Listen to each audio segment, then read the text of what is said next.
কল্পনা করুন, আজই আপনার জীবনের শেষ সূর্যাস্ত। হঠাৎ নীল আকাশটা তালি দেওয়া কাপড়ের মতো ফেটে চৌচির হয়ে গেল, আর এক বিকট শব্দে থরথর করে কেঁপে উঠল গোটা ব্রহ্মাণ্ড। আপনি পালাবেন কোথায়? যখন পাহাড়গুলো তুলোর মতো উড়ছে আর সমুদ্রের জল উত্তাল আগুনের রূপ নিচ্ছে, ঠিক সেই মুহূর্ত থেকেই শুরু হলো মহাপ্রলয়। সেই দিনটি কেমন হবে, যে দিনটির ভয়ে আম্বিয়া কেরামগণ ক্রন্দনরত ছিলেন? এক গভীর নিস্তব্ধতা ভেঙে যখন ইসরাফিল আলাইহিয়াসসালাম আল্লাহর আদেশে শিঙায় প্রথম ফুৎকার দেবেন, তখন এই পৃথিবী তার চেনা রূপ হারাবে। সেই আওয়াজ হবে এতই ভয়ানক যে গর্ভবতী মায়েরা তাদের সন্তান ভূমিষ্ঠ করে ফেলবে। দুগ্ধদানকারী মা তার কোলের শিশুকে ভুলে যাবে। মানুষ নেশাগ্রস্তের মতো দিক বিদিক ছুটবে, কিন্তু তারা মাতাল নয়, বরং আল্লাহর আজাবের ভয়ে তারা দিশেহারা। আকাশের নক্ষত্রগুলো খসে পড়বে যেমন করে পরিপক্ক ফল গাছ থেকে ঝরে পড়ে। সূর্য তার তেজ হারিয়ে ফেলবে, আর চন্দ্র সূর্যকে একসাথে মিলিয়ে দেওয়া হবে। সেই বিশাল বিশাল পাহাড় যা আজ মাটির বুকে গেঁথে আছে খুঁটির মতো, সেদিন সেগুলো ধুনিত তুলোর মতো বাতাসে উড়তে থাকবে। মানুষ হবে পতঙ্গের মতো বিক্ষিপ্ত। সাগরের বিশাল ঢেউগুলো একে অপরের সাথে সংঘর্ষে লিপ্ত হবে এবং এক পর্যায়ে পুরো সমুদ্র অগ্নিগর্ভ হয়ে উঠবে। হে প্রিয় ভাই ও বোন, ভাবুন তো সেই সময়ের কথা, যখন আপন ভাই তার ভাইকে চিনবে না, সন্তান তার জন্মদাত্রী মাকে ছেড়ে পালাবে। প্রত্যেকেই সেদিন কেবল নিজের চিন্তায় বিভোর থাকবে। সম্পদ, অহংকার, ক্ষমতা সব কিছুই সেদিন ধুলোয় মিশে যাবে। এই যে পৃথিবী যাকে আমরা আপন করে নিয়েছি, তা হয়ে যাবে এক বিরান ভূমি। সব কিছু ধ্বংস হওয়ার পর এক দীর্ঘ বিরতি আসবে। এই নিস্তব্ধতায় কেবল মহাপ্রবল পরাক্রমশালী আল্লাহ থাকবেন। তিনি বলবেন, আজ রাজত্বকার, আজ আধিপত্যকার, কিন্তু উত্তর দেওয়ার মতো কেউ বেঁচে থাকবে না। এরপর আল্লাহ নিজেই বলবেন, আজ রাজত্ব কেবল সেই মহান আল্লাহর, যিনি এক এবং অদ্বিতীয়। পৃথিবীর এই বুক চিরে তখন নতুন এক ময়দান তৈরি হবে, এক ধূসর বর্ণের সমতল ভূমি, যেখানে কোনো উঁচু নিচু থাকবে না। মানুষ আবার জীবিত হতে শুরু করবে। কবরের মাটি চিরে এক এক করে বেরিয়ে আসবে কোটি কোটি মানুষ, নগ্ন পদ, বিবস্ত্র দেহ, কিন্তু কারো দিকে কারো তাকানোর সময় থাকবে না। সবার দৃষ্টি থাকবে আকাশের দিকে, যেখানে মহান রবের আরশ দৃশ্যমান হবে। শুরু হবে অনন্তকালের সেই বিচার দিবস, যেদিনের ব্যাপ্তি হবে 50,000 বছরের সমান। কবরের নিস্তব্ধতা ভেঙে যখন দ্বিতীয়বার শিঙায় ফুৎকার দেওয়া হবে, তখন পৃথিবীর বুক চিরে মানুষগুলো পঙ্গপালার মতো বেরিয়ে আসবে। তারা হবে নগ্নপদ, বিবস্ত্র এবং খতনাবিহীন। উম্মুল মুমিনিন আয়েশা রাদিয়াল্লাহু আনহা যখন রাসূলুল্লাহকে জিজ্ঞেস করেছিলেন, হে আল্লাহর রাসূল, সেদিন কি কেউ কারো দিকে তাকাবে না? নবীজি কেঁদে বলেছিলেন, আয়েশা, সেদিনকার পরিস্থিতি এতই ভয়াবহ হবে যে একে অপরের দিকে তাকানোর কথা কারো কল্পনাতেও আসবে না।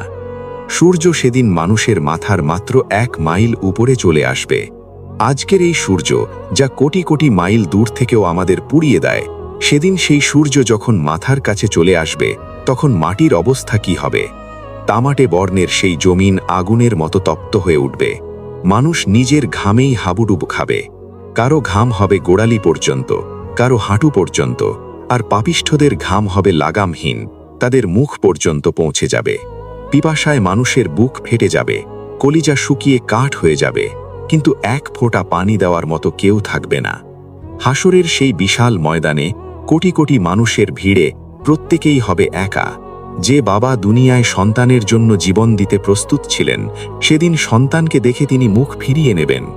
সন্তান তার বাবার হাত ধরে আকুতি জানাবে, হে আমার সন্তান, আজ আমি নিজেই বিপদে, আমি তোমায় কিছুই দিতে পারবো না।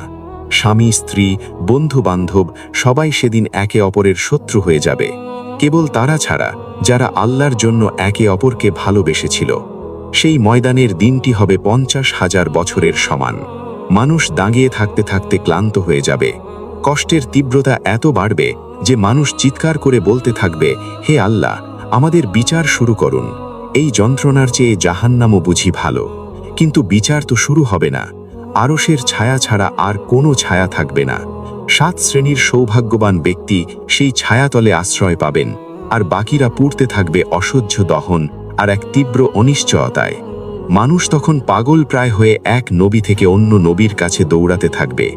আদম আলাইহিস সালাম, নূহ আলাইহিয়াসসালাম, ইব্রাহিম আলাইহিয়াসসালাম, মুসা আলাইহিয়াসসালাম এবং ঈসা আলাইহিয়াসসালাম। সকলের কাছে গিয়ে তারা সুপারিশের মিনতি করবে, কিন্তু প্রত্যেক নবীই বলবেন, নাফসি নাফসি, আজ আমি আমার নিজেকে নিয়ে চিন্তিত। এমনকি মহান নবীরাও সেদিন আল্লাহর ভয়ে তটস্থ থাকবেন।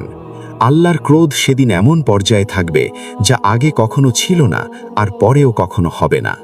এই দীর্ঘ প্রতীক্ষা, এই অসহ্য উত্তাপ আর বিচার না হওয়ার হাহাকার, এভাবেই কাটবে হাসরের ময়দানের সেই বিভীষিকাময় মুহূর্তগুলো। মানুষ কেবল একজন ত্রাণকর্তাকে খুঁজবেন, যিনি আল্লাহর দরবারে তাদের হয়ে কথা বলবেন। হাসরের সেই দীর্ঘ 50,000 বছরের অপেক্ষার পর যখন মানুষের ধৈর্য একদম শেষ সীমায় পৌঁছে যাবে, তখন সারা ময়দান জুড়ে এক গম্ভীর নিস্তব্ধতা নেমে আসবে। নবীগণও যখন ইয়া নাফসি, আমার কি হবে বলে কাঁদছেন, তখন সমস্ত সৃষ্টি জগৎ তাকিয়ে থাকবে এক মহামানবের দিকে। রাহমাতুল্লিল আলামিন, আমাদের প্রিয় নবী হযরত মুহাম্মদ সাল্লাল্লাহু আলাইহি ওয়াসাল্লাম এগিয়ে যাবেন আল্লাহর আরশের দিকে। তিনি সেজদায় লুটিয়ে পড়বেন, তার চোখের পানিতে হাসরের মাটি ভিজে যাবে। তিনি আল্লাহর এমন সব প্রশংসা করবেন যা আগে কেউ করেনি। দীর্ঘ সময় সেজদায় থাকার পর আল্লাহ বলবেন, হে মুহাম্মদ, মাথা তোলো, বলো তোমার কথা শোনা হবে, সুপারিশ করো, তোমার সুপারিশ কবুল করা হবে। তখনই শুরু হবে বিচার দিবসের আসল মুহূর্ত। আসমান ফেটে ফেরেশতারা সারিবদ্ধভাবে নেমে আসতে শুরু করবেন। আল্লাহর নূর যখন হাসরের ময়দানে প্রকাশিত হবে, তখন ভয়ে সবার কলিজা যেন কণ্ঠনালীতে চলে আসবে। ফেরেশতারা এক বিশাল কিতাব নিয়ে আসবেন, যা আমাদের প্রত্যেকের জীবনের প্রতিটি সেকেন্ডের হিসাব। হঠাৎ ঘোষণা হবে, অমুকের পুত্র অমুক, সামনে এসো। সারা বিশ্বের কোটি কোটি মানুষের সামনে আপনার নাম ধরে ডাকা হবে। আপনার হাত পা কাঁপতে থাকবে।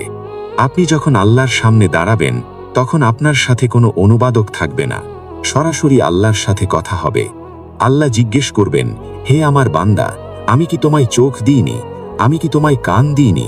আমি কি তোমায় নেয়ামত দিইনি? তবে কেন তুমি আমায় ভুলে গিয়েছিলে?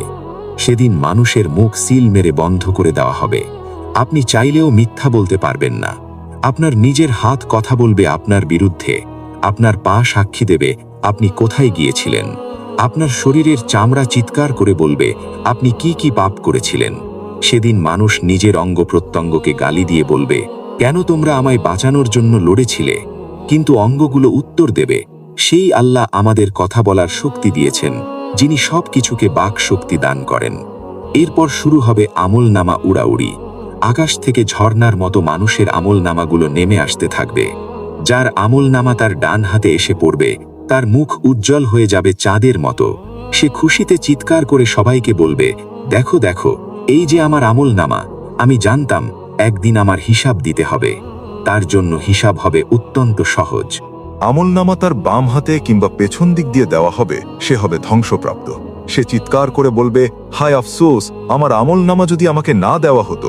আমার সম্পদ আজ কোনো কাজে এলো না, আমার ক্ষমতা আজ নিঃশেষ হয়ে গেল। সেই কান্নায় আকাশ বাতাস ভারী হয়ে উঠবে, কিন্তু দয়া করার মতো সেদিন কেউ থাকবে না। প্রতিটি ছোট বড় কাজ যা আপনি নির্জনে করেছিলেন, যা আপনি ভেবেছিলেন কেউ দেখেনি, সবকিছু আজ জনসম্মুখে উন্মোচিত। আমলনামা হাতে পাওয়ার পর শুরু হবে এক চরম মুহূর্ত, মিজান বা ন্যায়ের পাল্লা। বিশাল এক মানদণ্ড স্থাপন করা হবে, যার এক পাল্লায় থাকবে আপনার সারা জীবনের নেকি, আর অন্য পাল্লায় আপনার সব গুনাহ। সেই দিনটি হবে এতটাই কঠিন যে একজন মা তার নিজের নেকি তার সন্তানকেও দেবে না। পাল্লা যখন দুলতে থাকবে, তখন প্রতিটি মানুষের হৃৎস্পন্দন থেমে যাওয়ার উপক্রম হবে।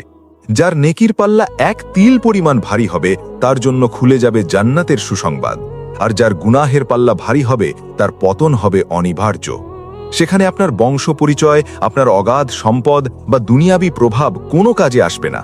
কেবল একটি ছোট্ট সুবহান আল্লাহ বা একটি চোখের পানি সেদিন আপনার ভাগ্য বদলে দিতে পারে। হিসেব নিকাশ শেষ হওয়ার পর সামনে আসবে পরকালের সবচেয়ে কঠিন পরীক্ষা, পুল সিরাত। জাহান্নামের লেলিহান আগুনের ওপর দিয়ে বিছিয়ে দেওয়া হবে এক সরু পথ, যা চুলের চেয়েও সূক্ষ্ম আর তলোয়ারের চেয়েও ধারালো।